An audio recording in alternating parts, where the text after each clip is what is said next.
ഞാൻ ഒന്ന് പ്രാർത്ഥിക്കാന്ന് പറഞ്ഞപ്പോൾ അവനെന്നെ രൂക്ഷമായിട്ട് നോക്കി. അപ്പൊ ഞാൻ പറഞ്ഞു, ഞാൻ അവിടെ ചെന്നിട്ട് പ്രാർത്ഥിച്ചോളാം.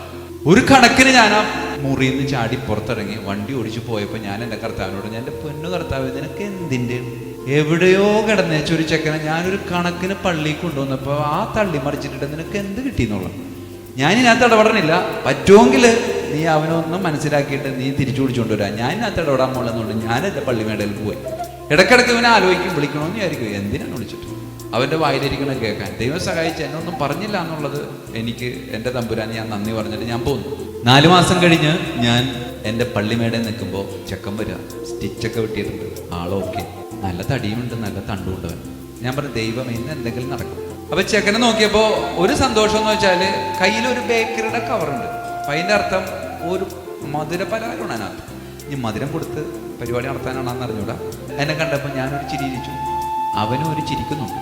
കൊലച്ചിരിയാണെന്ന് എനിക്കറിഞ്ഞൂടാ, കുഴപ്പമില്ലാത്ത ചിരിയായിരുന്നു.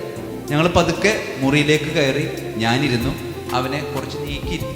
എന്നിട്ട് ആ ബേക്കറി കവർ എടുത്ത് മേശപ്പുറത്ത് വെച്ചു. അവൻ ഫസ്റ്റ് ഡയലോഗ്, ഡയസച്ച, ദൈവമേ അച്ചാന്ന്, നീ കളിയാക്കണമെന്ന് എനിക്ക് അപ്പോഴും സംശയം തോന്നി. അവൻ പറഞ്ഞു, ഡയസച്ച, ഞാനിപ്പോൾ എല്ലാ ദിവസവും പള്ളിയിൽ പോകണ്ടെന്നു. പക്ഷെ എനിക്കങ്ങോട്ട് പോരാ. ഞാൻ അവനെ സൂക്ഷിച്ചു നോക്കിയപ്പോൾ വീണ്ടും അത് ആവർത്തിച്ചു, അച്ചാച്ചനെ കളിയാക്കണമെന്ന് വിചാരിക്കും, പക്ഷെ ഞാൻ എല്ലാ ദിവസവും പള്ളിയിൽ പോകുന്നത്. എന്നിട്ട് അവൻ എന്നോട് പറഞ്ഞ ഒരു 2 ഉദാഹരണങ്ങളുണ്ട്.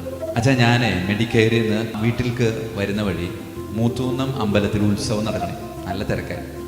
പതുക്കെയാണ് ഇങ്ങനെ വണ്ടി പോയിക്കൊണ്ടിരിക്കും. അമ്പലത്തിൻ്റെ തൊട്ട് മുന്നിൽ ഇടതുവശത്തായിട്ട് ഏതാണ്ട് ഒരു 10-25 മീറ്റർ ഈ മൺചട്ടിയൊക്കെ വിൽക്കാൻ ഇങ്ങനെ ഇട്ടിട്ടുണ്ടായി. അവിടെ ഒരു നാടോടി സ്ത്രീ ഇങ്ങനെ നിൽക്കുന്നുണ്ടായി. ആ സ്ത്രീയുടെ അടുത്തേക്ക് ഒരു കുട്ടിയും അമ്മയും കൂടെ വന്നു. ഈ അമ്മ ഈ ചട്ടി എടുത്തിട്ട് ഇങ്ങനെ മുട്ടി ഇങ്ങനെ നോക്കി. ഒരു 3-4 ചട്ടി എടുത്ത് അവളുടെയൊക്കെ മുട്ടി നോക്കിയിട്ട് അവരുടെ കുട്ടി കൊടുത്തു. കുട്ടി അതിങ്ങനെ നെഞ്ചോട് ചേർത്ത് പിടിച്ചു. കാശ് കൊടുത്തിട്ട് ഈ ചട്ടിയും അമ്മയും കുട്ടിയായിട്ട് അവിടെ നിന്ന് പോവാം. അപ്പം ഞാൻ പറഞ്ഞു, ഇതൊക്കെ എന്നോട് പറഞ്ഞിട്ട്. എന്നിട്ട് അവൻ പറഞ്ഞു, എടാ, എൻ്റെ വീടിൻ്റെ മുൻഭാഗത്ത് സ്വർണ്ണപ്പണ്ട പണയത്തിന്മേൽ പണം കടം കൊടുക്കുന്ന ഒരു കട നീ കണ്ടിട്ട് കാണുക. അവിടെ നിന്നപ്പോൾ വേറൊരു കാര്യം കൂടി കർത്താവിനെ കാണിച്ചു. ഒരു മോതിരം ഒരു ചേട്ടൻ തട്ടാൻ്റെ കൈ കൊണ്ട്, ഈ മോതിരം ഇങ്ങനെ എടുത്തിട്ട് അവിടെ നിന്ന് വെച്ചൊരു കല്ലുമെടുത്ത് ഇങ്ങനെ അവിടെ വരച്ചിട്ട് അത് അവിടെ ഇട്ടു. എന്നിട്ട് കുറച്ച് കാശ് കൊടുത്തു. എന്നിട്ട് ഇവൻ പറഞ്ഞൊരു കാര്യമുണ്ട്, മോതിരത്തിനും ഈ ചട്ടിക്കും ജീവനുണ്ടായിരുന്നെങ്കിൽ അത് ഭയങ്കര വേദനയായിട്ട് അതിന് തോന്നി. കാലങ്ങൾ കുറെയായി തമ്പുരാന്റെ കൂടെ ഇല്ലാതിരുന്ന ഞാൻ ഒരു സുപ്രഭാതത്തിൽ തമ്പുരാന്റെ അടുത്ത് വന്ന് നോക്കിയപ്പോ തമ്പുരാനൊരു സംശയം, ഇവൻ നല്ലതാണാവോ? അങ്ങനെ എന്നെ ഒന്ന് മറിച്ചിട്ട് ഒന്ന് തട്ടി മറിച്ച് നോക്കിയാണ് ഞാൻ നല്ലതാണോ നോക്കാൻ വേണ്ടിയിട്ട്. കർത്താവ് നല്ലതാണോ എന്ന് നോക്കുന്നത് കർത്താവിന്റെ കടമ, നല്ലതാണ് എന്ന് തെളിയിക്കേണ്ടത് എൻ്റെ കടമ.